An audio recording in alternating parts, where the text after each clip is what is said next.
Welcome students. तो आज की इस वीडियो के अंदर जो हमें डिस्कस करना है वो हम बात करेंगे ओर गेट के बारे में। जैसा कि हमारा डिजिटल इलेक्ट्रॉनिक्स का चैप्टर चल रहा है और इससे पहले हमने काफ़ी चीज़ें इसमें डिस्कस करी हैं और देखा है कि बाइनरी नंबर, डेसिमल नंबर और उनका कन्वर्जन हमने सीखा है।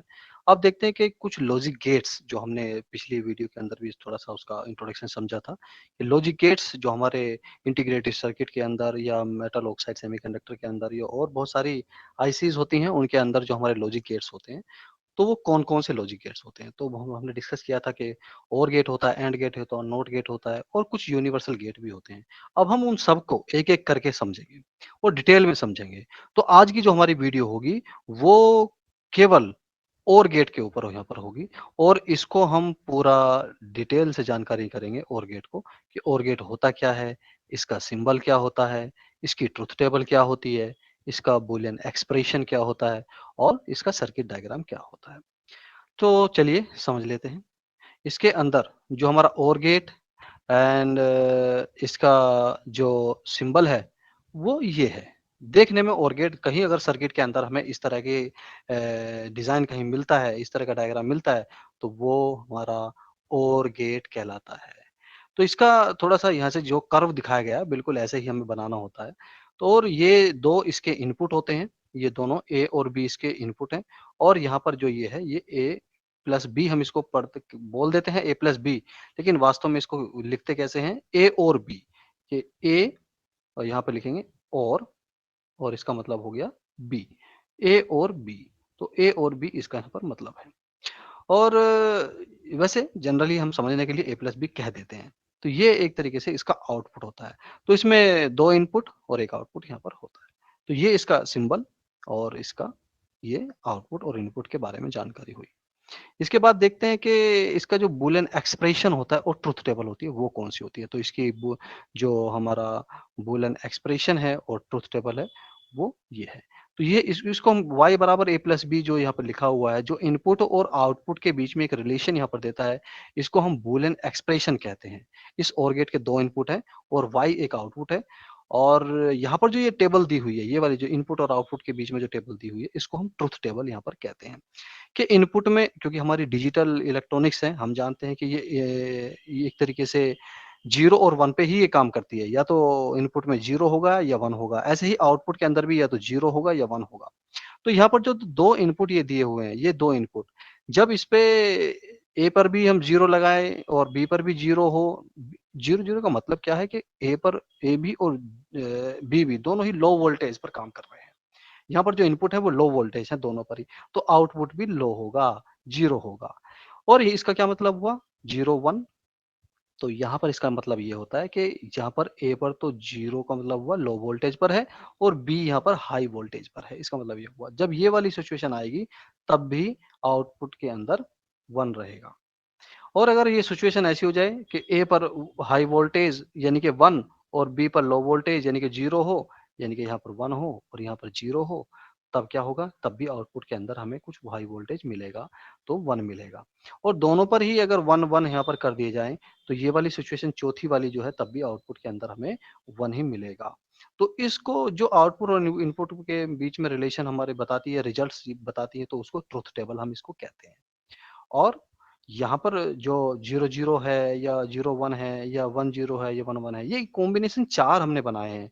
ये इसका भी थोड़ा-सा समझने के लिए हमारे पास है कि इसको 2 की पावर n कॉम्बिनेशंस हमें ध्यान रखने होंगे, कि अगर इनपुट के अंदर 2 यहाँ पर 2 इनपुट दिए हुए हैं, तो कॉम्बिनेशन कितने बनेंगे? 2 की पावर 2 तो 2 की पावर 2 का मतलब क्या हुआ? 4 कॉम्बिनेशन यहाँ पर बनेंगे।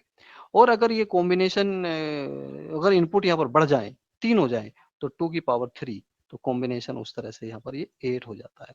तो ये 8 कॉम्बिनेशन बनेंगे 0, 0, 0, 1, 1, 0 ऐसे 1, 1 तो ऐसे ही एबीसी वहाँ पर इनपुट हो जाते हैं। तब आउटपुट भी इसका क्या होता है, वो अलग चीज़ होगी। लेकिन अभी हमें 2 इनपुट लेकर ही समझना है, हमें 3 इनपुट पे अभी जाने की आवश्यकता नहीं है। तो ये हुआ ट्रुथ टेबल के बारे में और इसके बूलियन एक्सप्रेशन के बारे में। इसके बाद हम इसको समझते हैं इसके सर्किट डायग्राम से, कि जो इसका सर्किट डायग्राम होता है, वो कौन-सा होता है और इसके इनपुट और आउटपुट को समझने के लिए ये सर्किट बहुत ही महत्वपूर्ण है। ये अगर हमें समझ में आ जाता है, तो फिर हम ये ट्रुथ टेबल को आराम से याद रख सकते हैं, क्योंकि एग्ज़ाम में ये काफ़ी क्वेश्चन डिजिटल इलेक्ट्रॉनिक्स से यहाँ पर आते हैं। तो एक सर्किट ये है और एक सर्किट ये है। तो दोनों सर्किट को ही मैं अलग-अलग यहाँ पर समझता हूँ। डिस्कस करते हैं हम यहाँ पर। ये हमारा ओर गेट है और ये ट्रुथ टेबल है। जब 0-0 होता है तो यहाँ पर 0 क्यों आता है? चलिए इससे समझते हैं। ये एक तरीके से यहाँ पर ए है, यहाँ पर ये ए है और ये बी है। दोनों ही यहाँ पर ये स्विच खुले हुए हैं। इसका मतलब ये हुआ कि यहाँ से कोई भी करंट नहीं जाएगी। इसमें हमने इधर से वोल्टेज दिया है और इधर एक बल्ब लगाया है, ये वाला जो बल्ब है। ये बल्ब ग्लो करेगा अगर इसके अंदर करंट जाएगी और ग्लो नहीं करेगा अगर इसके अंदर करंट नहीं जाएगी। तो वो डिपेंड करेगा यहाँ पर स्विच कैसे हैं। तो इसको समझते हैं यहाँ से, जब दोनों ए और बी 0-0 हैं, इसका मतलब क्या हुआ कि ये भी खुला है और ये भी खुला है, तो करंट तो यहाँ से जाएगी नहीं, तो बल्ब ग्लो करेगा नहीं, इसलिए ये क्या हो जाएगा यहाँ से 0 आउटपुट हमें मिलेगा। आउटपुट बल्ब है यहाँ पर। और जब ए पर 0 है, लो वोल्टेज है और बी पर हाई वोल्टेज है 1, इसका मतलब क्या हुआ? ए पर 0 का मतलब ये तो खुला हुआ है और बी पर 1 का क्या मतलब है कि ये यहाँ से हमने क्लोज कर दिया, बंद कर दिया। तो अब करंट यहाँ से पास होगी और बल्ब हमारा ये ग्लो करेगा। और जब बल्ब ये ग्लो करेगा तो इसका मतलब आउटपुट में 1 यहाँ पर आएगा। अगर यहाँ पे ये हो जाए कि ए पर 1 हो और बी पर 0 हो, इसका मतलब क्या हुआ? ए को तो वोल्टेज यानी कि वहाँ पर उसको हमने क्लोज किया है। इस बार ए को यहाँ से हम क्या कर देते हैं? क्लोज कर देते हैं। तो इसको क्लोज़ करने का मतलब क्या हुआ? यहाँ पर 1 आया और इसको ओपन रखते हैं तो इसका मतलब क्या 0 है। अब यहाँ से तो करंट जाएगी नहीं, करंट यहाँ से निकल जाएगी। फिर भी बल्ब क्या करेगा? ग्लो करेगा। तो इसके साथ ही क्या होगा? हमें फिर से ये वाला इसका साथ भी 1 मिलेगा यहाँ पर। अब बात आ जाती है कि ये वाला कॉम्बिनेशन अगर यहाँ पर आए, ये वाला, कि 1-1 अगर दोनों पे हो, तो इसका मतलब क्या हुआ? 1-1 अगर यहाँ पर होगा, तो 1-1 यहाँ से होने का मतलब है कि ये भी हमने इधर से भी इसको बंद कर दिया है, क्लोज़ कर दिया है। अब करंट यहाँ से फिर भी जाएगी, बल्ब फिर भी चलेगा, तो इसका मतलब यहाँ से हमें 1 मिल जाएगा। तो ये तो हुआ, इसको एनालॉग सर्किट हम बोलते हैं।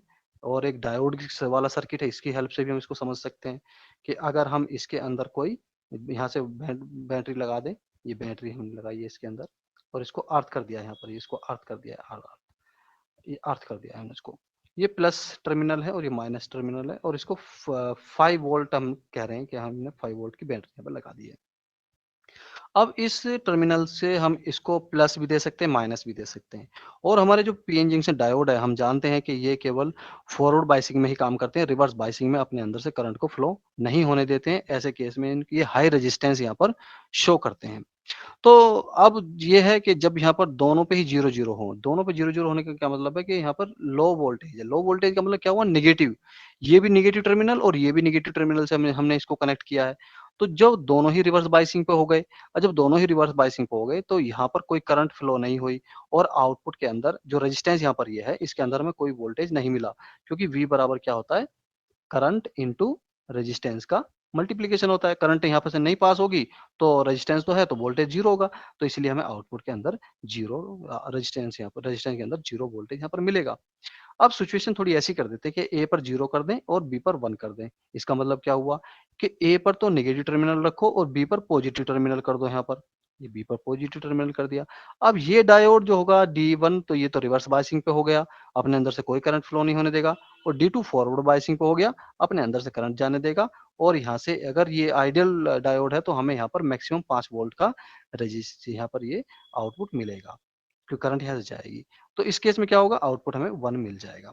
अब इस सिचुएशन को हम बदल देते हैं। ए पर हम क्या कर देते हैं? पॉजिटिव टर्मिनल और इस पे क्या कर देते हैं? नेगेटिव टर्मिनल लगा देते हैं। तो अब ये वाला D2 डायोड जो है ये रिवर्स बायसिंग पर हो गया और D1 जो है ये फॉरवर्ड बायसिंग पर हो गया और यहाँ से करंट जाएगी और इस रेजिस्टेंस के थ्रू जब आएगी V बराबर IR से यहाँ पर वोल्टेज हमें मिलेगा। अगर आइडियल ये डायोड है तो इसके मतलब क्या हुआ? यहाँ पर हमें 5 वोल्ट का ही मैक्सिमम वोल्टेज यहाँ पर मिलेगा। दोनों ही 1-1 का करने का क्या मतलब है? दोनों को प्लस कर दिया जाए, इसको भी प्लस, इसको प्लस, तो दोनों ही फॉरवर्ड बायसिंग पे हो गए, करंट फिर भी मिलेगी और आउटपुट में हमें फिर से यहाँ पर कुछ रिजल्ट मिलेगा, तो 1 आएगा। तो इस तरह से हम जो ये ओर गेट है, इसकी ट्रुथ टेबल, इसका सिंबल और एनालॉग सर्किट के माध्यम से, डायोड वाले सर्किट के माध्यम से हमने इसकी ट्रुथ टेबल को समझा और कैसे ये काम यहाँ पर करता है। इसके जो ये आउटपुट है, बूलियन एक्सप्रेशन है, वो कैसे इसको सैटिस्फाई करता है, वो हमने इन 2 सर्किट से समझा। आई होप सबको ये समझ में आया होगा और अगली वीडियो के अंदर हम एंड गेट समझने वाले हैं। तो वो भी बिल्कुल इसी तरह से समझेंगे, उसको भी सर्किट डायग्राम से समझेंगे, सिंबल उसको समझेंगे, बूलियन एक्सप्रेशन उसको समझेंगे। तो बच्चों आज हम इतना रखते हैं। Thank you.